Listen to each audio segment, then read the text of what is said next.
atividade de história sobre a conquista dos direitos dos negros no Brasil, no livro interdisciplinar APS, páginas 125, 126 e 127.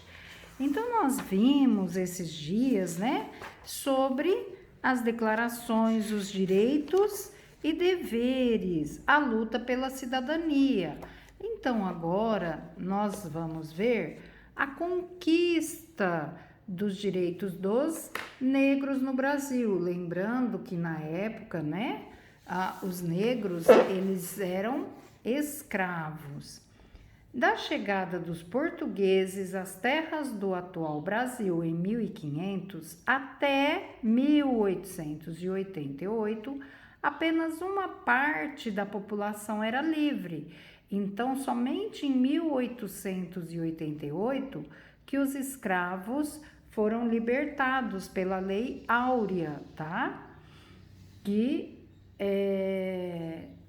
foi Princesa Isabel em que assinou a liberdade deles no Brasil todo. Lembrando que o Brasil foi o último país a libertar todos os seus escravos. Apenas uma parte da população era livre. A outra parte era formada por escravos. A maior leva de negros africanos escravizados foi trazida ao Brasil no século XVIII e meados do século XIX. Aqui, eles eram obrigados a trabalhar nas atividades mais duras e sofriam inúmeros castigos e violências. Embora hoje a escravidão seja considerada crime, até o final do século XIX, ela era aceita por muitas pessoas e tratadas como normal. Muitos escravos se revoltavam e fugiam para os quilombos, locais onde podiam viver livres e com mais segurança. Na segunda metade do século XIX, muitas pessoas e associações passaram a ajudar os negros escravizados a fugir e a comprar sua liberdade. Olha lá, pagando determinado valor ao proprietário. Muitos escravos conseguiam comprar sozinhos sua liberdade, trabalhando na cidade por conta própria. Então, vejam, você tinha, naquela época, muitos escravos fugiam para quilombos, tá? Que podiam viver livres e com mais segurança. E um dos principais quilombos, era o quilombo quilombo de Palmares, que foi um dos principais quilombos que teve. Na segunda metade do século XIX, muitas pessoas e associações passaram a ajudar os negros escravizados a fugir e a comprar sua liberdade, pagando valores aos proprietários. Por quê? Porque as pessoas não queriam mais, Eles não queriam mais ver essa escravidão. Aí muitos escravos também conseguiam comprar sozinhos sua liberdade através do trabalho que eles faziam na cidade por conta própria. Então, além dos próprios africanos e afrodescendentes, muitos advogados, políticos, escritores, artistas e jornalistas lutavam pelo fim da escravidão no país. Então, a sociedade já não queria mais a escravidão, então eles ajudavam a comprar a liberdade dos escravos, deixando eles livres, Pouco a pouco, foram elaboradas leis que restringiam a escravidão no Brasil, mas a libertação total só ocorreu em 1988, chamada de Lei Áurea, que foi olha aqui, cerimônia de entrega de carta de alforria. Então, aqui sempre tinha a carta de alforria dos negros, E essa aqui foi em 1886, quando uma pessoa escravizada pagava por sua libertação. o antigo proprietário escreveu uma carta de alforria que simbolizava a liberdade conquistada, ou seja, ele dava como se fosse uma certidão, né, escrita de próprio punho do proprietário, assinado por ele, falando que aquele escravo estava liberto, que pagou pela sua liberdade, tá? Veja o quadro a seguir. Então, olha lá, proibição do tráfico negreiro. Quando aconteceu? Por que tráfico negreiro? Porque vinham, né, lá da África, navios negreiros com o tráfico de pessoas, de negros. Então, saía lá da África e vinha para o Brasil. Quando foi assinada essa proibição? Em 1850. O que a lei determinava? Que a partir dessa data estava proibida a vinda de escravizados da África para o Brasil. Então já foi proibido vir lá da África os negros escravizados, não podiam mais. Aí o que aconteceu em 1871? A lei do ventre livre. O que era a lei do ventre livre? O que essa lei falava? Que seriam libertos os filhos de escravizados nascidos a partir do dia 28 de setembro daquele ano. Então, a partir de 28 de setembro de 1871, todas as crianças que nasciam do ventre de suas mães negras escravizadas, eles já eram livres. Aí, em 1885, aconteceu o quê? Aconteceu a lei do sexagenário. Sexagenário vem de 60 anos, tá? O que aconteceu? Que todos os negros com mais de 60 anos seriam libertados, tá? Porque eles trabalhavam há muito tempo como escravos, já eram velhos, cansados, né? Então, essa lei em 1885 libertou os escravos com mais de 60 anos, não precisavam mais trabalhar, eles eram libertos, tá?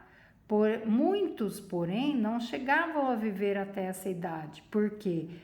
Por causa do trabalho, que era muito duro, muito pesado, e eles não conseguiam chegar até essa idade. E depois veio o quê? Em 1888, a Lei Áurea. O que aconteceu nessa Lei Áurea? O que determinava essa lei? Essa lei foi assinada no dia 13 de maio pela princesa Isabel, filha de Dom Pedro II.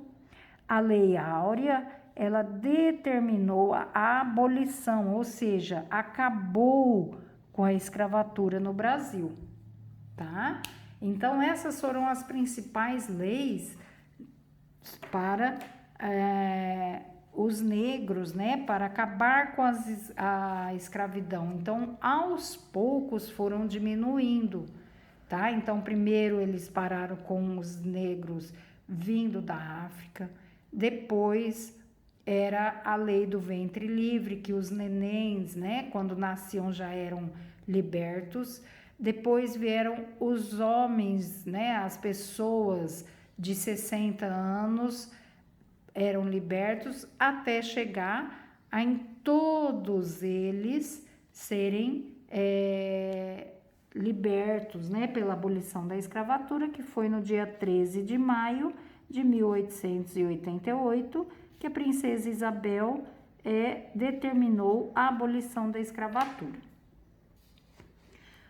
Porque a abolição era importante para ampliar a cidadania no Brasil. Então, veja, o que é a cidadania? O que é cidadania? A cidadania, nós já vimos que é o conjunto de direitos e deveres exercidos pelo indivíduo, pelo cidadão, tá? Que vive numa sociedade. Então, por que era importante? Para que eles pudessem o quê? A ter uma vida mais digna, né? A ter uma vida com mais igualdade, né? Perante os brancos e os negros terem uma vida mais igual.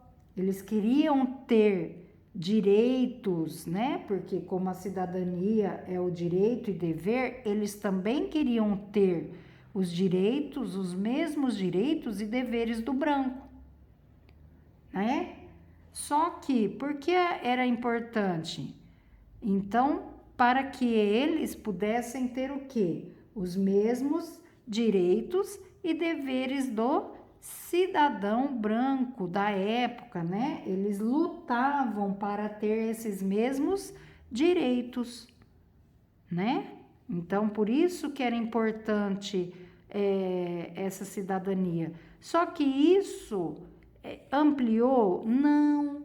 Na época, né, quando aconteceu a abolição da escravatura, continuou com o racismo, né? Então, continuou esse movimento do racismo, porque eles queriam ter essa igualdade, mas não conseguiram tanto, tá?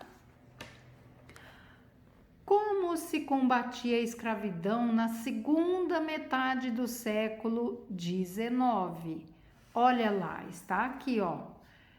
Muitos escravos, ó, embora hoje a escravidão seja considerada crime, até o fim do século XIX ainda ela era aceita muitas pessoas e tratada como normal. Então, muitos escravos, ó, saíam e fugiam. Na segunda metade do século XIX, ó, então o que aconteceu? Muitos escravos ainda fugiam e se revoltavam. E o que acontecia? Muitas pessoas e associações passaram a ajudar os negros a fugir e a comprar a sua liberdade. Tá? Então, eles já estavam cansados de ver essa escravidão. Então, ó, olha aqui, ó. Então, escravos continuavam a se rebelar e a fugir. Só que muitas pessoas e associações passaram a ajudá-los a fugir ou a comprar sua liberdade.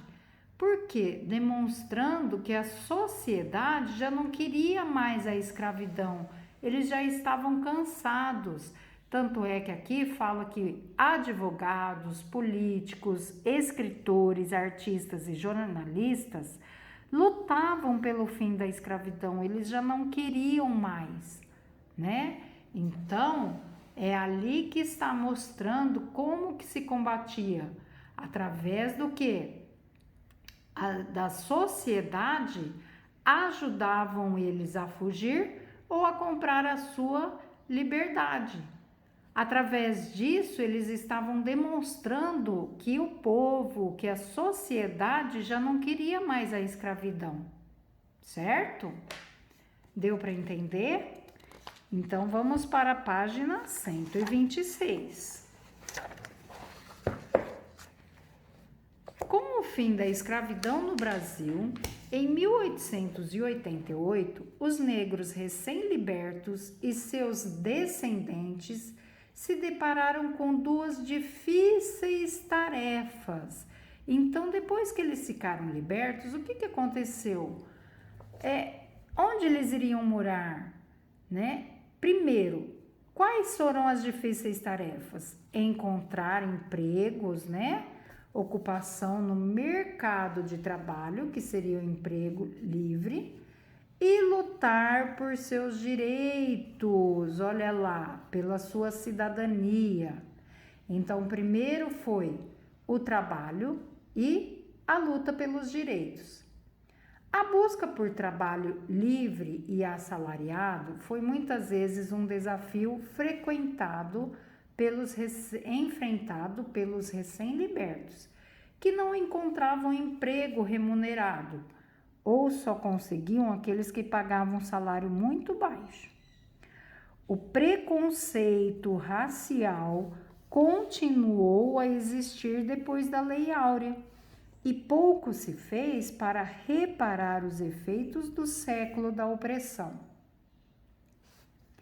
Para agravar ainda mais a situação da exclusão social, muitos fazendeiros preferiram estimular a imigração dos europeus. Então, depois que houve a libertação dos escravos, vieram muitos imigrantes europeus. Então, foi aí que começou a vir os italianos, os espanhóis, os japoneses, alemães, para trabalhar nas fazendas de café, a contratar pessoas negras. Então, eles não queriam mais os negros, eles queriam os imigrantes.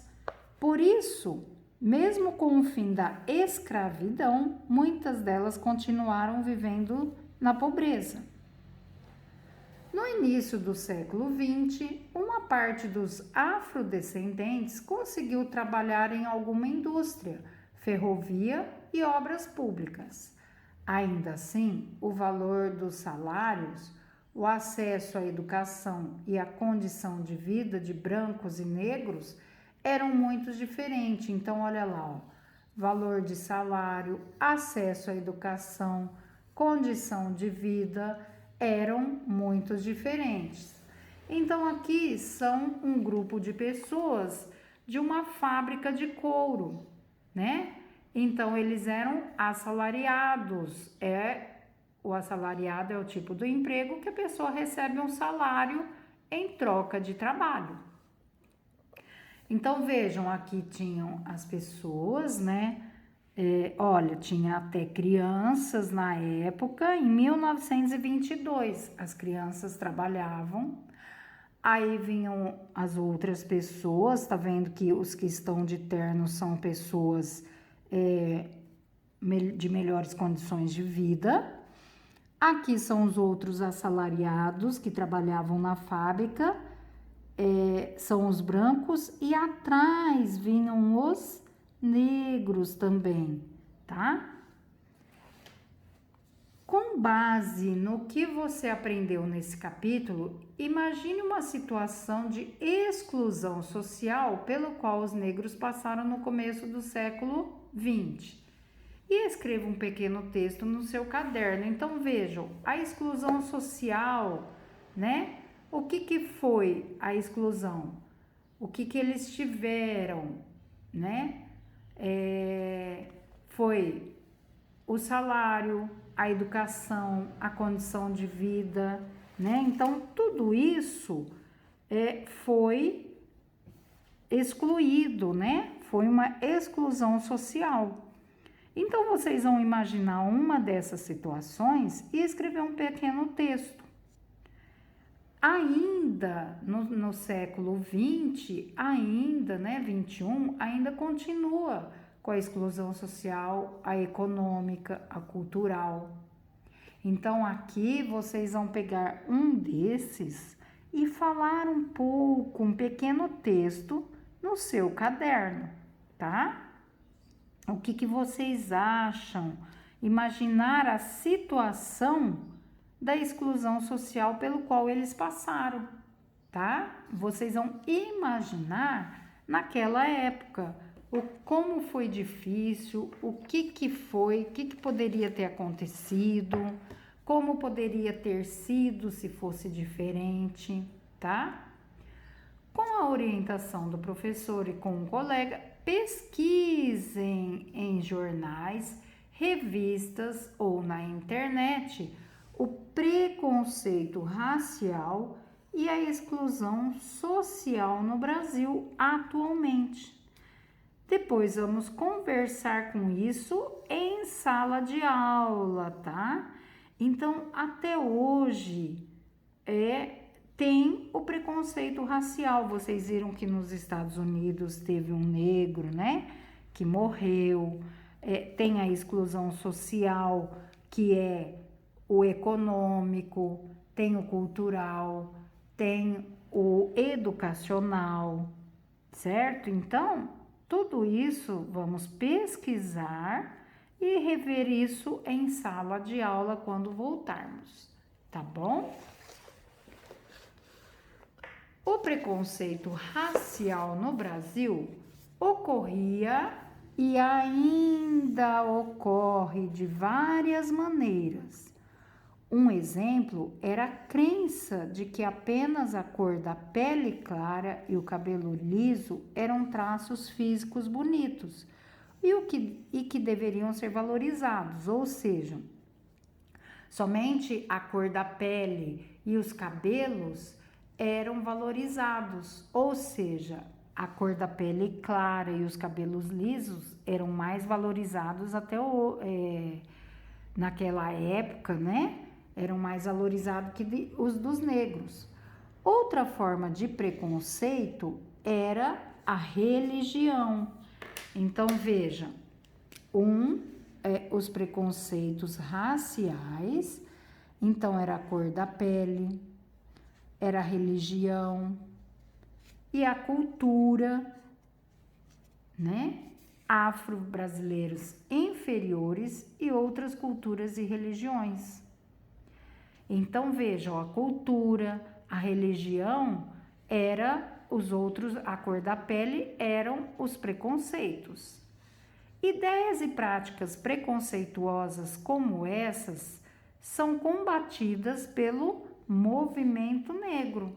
Então existem os movimentos negros, né, que são combatidas por essas pessoas. Essas ideias e práticas preconceituosas são combatidas pelo movimento negro, formado por grupos que lutam para defender a história e a cultura afro-brasileira, e a aprovação de leis que ajudem a população negra a ter melhores condições de vida. Esses grupos tiveram êxito em muitas de suas lutas nas últimas décadas, mas ainda há muito a ser conquistado, já que o racismo na sociedade brasileira persiste. Aqui nós temos em 1978, no dia 7 de julho, um grande ato organizado pelo movimento negro no Brasil. Esse ato foi muito importante para a luta das pessoas negras contra o racismo e a desigualdade no país. Então, olha aqui, ó, né? As pessoas saindo na rua, abaixo o racismo. Então, você vê que tem os negros, tem alguns brancos, certo? Com a ajuda do professor, converse com os colegas sobre o que significa o termo racismo. E por que o racismo reforça a desigualdade no país? Então, o que é racismo? Racismo é a discriminação e o preconceito de cor e etnia. Etnia é a raça, a sua crença, a sua religião, da onde que veio, tá? Por causa das diferenças sociais entre brancos e negros. Então, o racismo é a discriminação e o preconceito de cor, da raça, da etnia, da cultura, da religião, por causa das diferenças sociais entre brancos e negros. As diferenças sociais quais são? O econômico, educacional, social, tá? E por que o racismo reforça a desigualdade? Porque eles querem, né, a igualdade, porque é diferente, as pessoas não aceitam, né? Ainda continua a mesma coisa daquela antiga, né? porque eles acham que a cor da pele, os cabelos, tudo isso vem lá daquela época, né? Vem lá de trás, que o melhor é desse jeito, né? A cor da pele mais clara, o cabelo liso, né? E isso se torna desigualdade. E não é, porque nós temos muitas peles morenas, muitas peles negras lindas, cabelos lindos, né? Então, o racismo, então, é a discriminação e o preconceito, tá? E por que ainda reforça essa desigualdade? São as pessoas que vêm, que trazem, né, uma outra, um outro pensamento, né, que não é legal, que não é bom para as pessoas, porque todos nós temos direito à igualdade, tá? Com a orientação de seu professor com os colegas, pesquise em livros, revistas e na internet uma manifestação cultural, religiosa e política associada à luta pelo fim da discriminação racial e pelo reconhecimento e valorização da identidade negra no Brasil. Essa também faremos, tá vendo que aqui em conjunto nós faremos isso também em sala de aula, tá? Vamos voltar e conversar sobre essas manifestações culturais, religiosas e políticas associada à luta pelo fim da discriminação racial, certo? E essa foi a atividade sobre a luta e a conquista dos direitos dos negros no Brasil, ok? Um beijo para vocês, até a próxima. Tchau, tchau.